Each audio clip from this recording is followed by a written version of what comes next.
जय माँ काली। जय परमपिता परमात्मा। परमात्मा की कृपा से आप सभी बहुत अच्छे होंगे। आप सभी का परमात्मा कृष्ण काली आदि शक्ति डिवाइन अवेकनिंग वर्ल्ड चैनल पर बहुत बहुत स्वागत है। आज का हमारा विषय है कुंडलनी और ब्रह्म भाव का गहरा संबंध। कुंडलनी को योग परंपरा में सोई हुई दिव्य शक्ति कहा गया है। ब्रह्म भाव वह भाव है जो शुद्ध चेतना का अनुभव है, यानी शुद्ध चेतना से अनुभव किया जाता है। तो क्या ये दोनों अलग हैं या एक ही सत्य के दो आयाम हैं? आज हम इसी रहस्य को खोलेंगे। कुंडलनी कोई कल्पना नहीं है, यह चेतना की ऊर्जा है।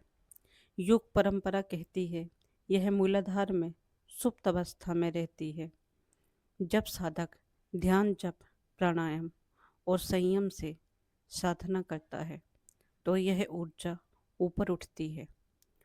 ऊर्जा का ऊपर उठना क्या करता है?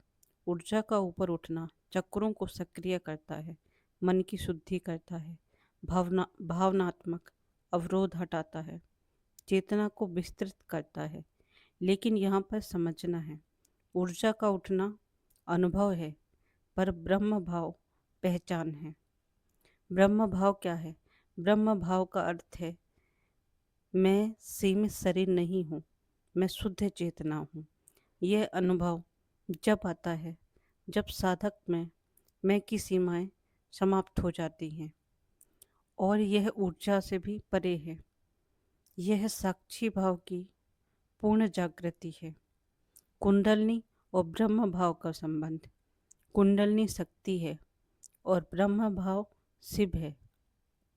शक्ति बिना शिव के अधूरी है और शिव बिना शक्ति के निष्क्रिय है। जब कुंडलनी सहस्त्रार तक पहुंचती है तो चेतना का विस्तार होता है, लेकिन यदि साधक में साक्षी भाव नहीं है तो वह केवल अनुभव में उलझ जाता है। प्रकाश दिखना, कंपन होना, भावनात्मक उछाल, ये सब मार्ग के संकेत हैं, मंजिल नहीं है।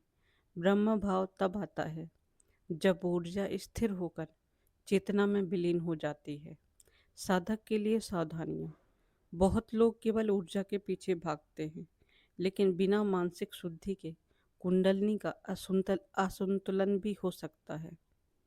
इसीलिए पहले मन शुद्ध करें, अहंकार को देखें, जीवन संतुलित रखें, नियमित ध्यान जप करें। ऊर्जा का लक्ष्य अनुभव नहीं है, विलय है। कुंडलनी जागरण भाव है, ब्रह्म भाव मंजिल है। ऊर्जा उठती है ताकि पहचान जागे। अंत में ऊर्जा भी शांत हो जाती है और केवल चेतना बचती है। यही शिव शक्ति का मिलन है, यही जीव का ब्रह्म में विलय है। धन्यवाद। जय माँ काली, जय परमपिता परमात्मा दोस्तों।